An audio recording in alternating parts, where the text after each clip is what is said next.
मन करता है कंबल, एक कंबल, दो कंबल ओढ़ लें, उसके बाद भी ठंड नहीं मिटती है।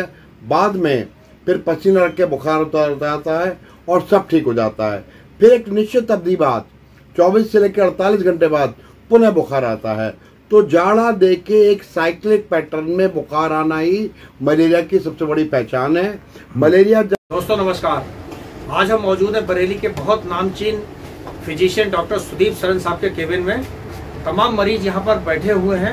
इन दिनों बुखार तरह तरह का चल रहा है, जिससे कुछ लोग वायरल करके पहचान रहे हैं। कहीं डेंगू और मलेरिया की भी संभावनाएं जताई जा रही हैं। मौसम बदल रहा है। इन तमाम मुद्दों पर बात करने जा रहे हैं डॉक्टर सुदीप सरन साहब से। गौर से सुनिए उनकी बात, जुड़े रहिए हमारे साथ, देखते रहिए हमारी ये खास रिपोर्ट।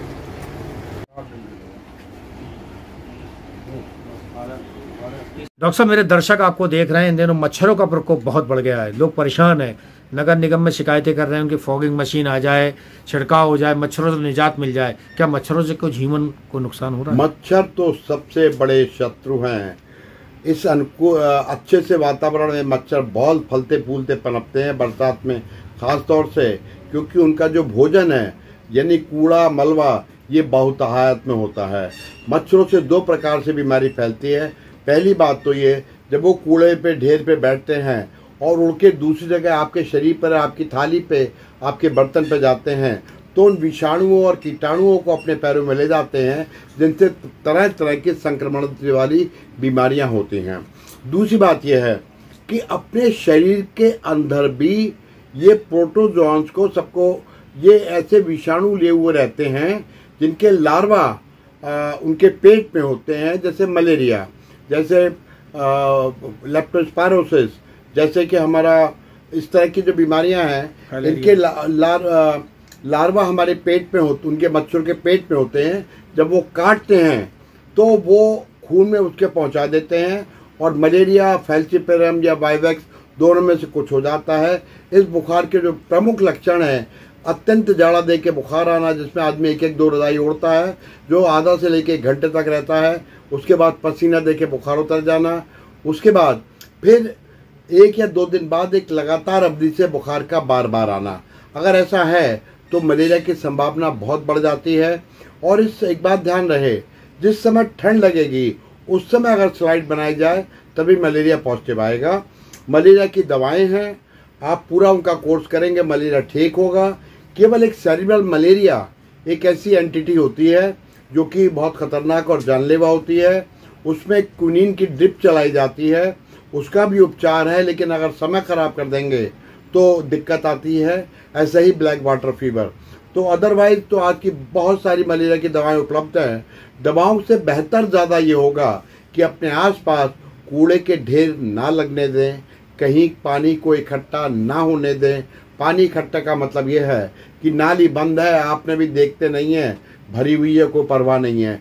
उसी भरी हुई नाली की सतह पे ये मच्छर अपने अंडे देते हैं, वहाँ लार्वा बनता है और लार्वा के जब पंख निकलते हैं तो उसी से उड़ के वो वातावरण में चला जाता है, फिर वही काटता है, वही ठंड लगती है, मलेरिया बुखार हो जाता है।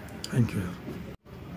समय है डेंगू बुखार का। बहुत डर है इस बुखार के नाम पे, बहुत तेजी से फैलता है, प्रकोप भी बहुत ज़्यादा है।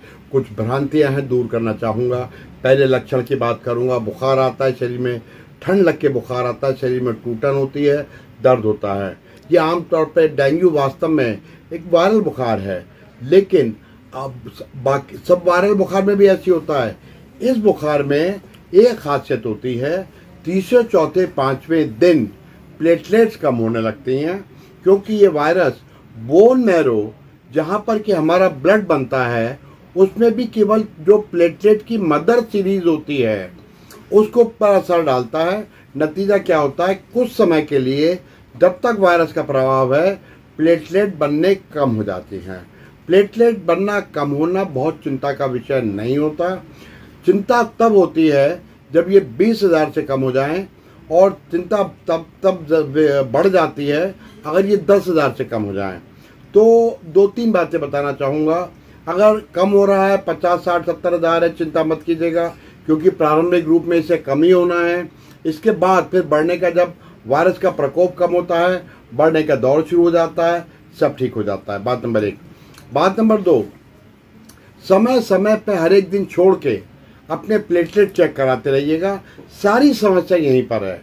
बुखार आता है, दवाएं लेते रहते हैं और 5-7 दिन गुजर जाते हैं और प्लेटलेट एक बार भी नहीं चेक कराते, और जब चेक कराते हैं तो काफ़ी कम होती हैं। यही समस्या है, क्योंकि प्लेटलेट हमारे ब्लड के वो कॉर्पसेस, वो कण हैं जो कि शरीर में कहीं से भी रक्तस्राव को रोकते हैं। अब मुझे अभी चोट लगेगी, मेरा खून अब अपने आप बंद हो जाएगा प्लेटलेट की वजह से। प्लेटलेट कम होंगी, नाक से खून आ सकता है, जबड़ों से खून आ सकता है, पेशाब में खून आ सकता है, खांसी में खून आ सकता है, चकत्ते पड़ सकते हैं। बस यही कॉम्प्लिकेशन है जिसकी वजह से थोड़ा सा डेंगू में स्थिति खराब होने के भी चांसेस रहते हैं। और इसकी एक वैरायटी जो डेंगू हेमरेजिक फीवर है वो खतरनाक होती है। कुल मिला के डेंगू में घबराने की जरूरत नहीं है। तुरंत इधर उधर समय खराब न करके जो कुशल चिकित्सक को दिखाएं, अपने प्लेटलेट कराएं और सब ठीक होगा। एक बात और, कीवी की और बकरी के दूध की, पपीते की कोई भूमिका बिल्कुल नहीं।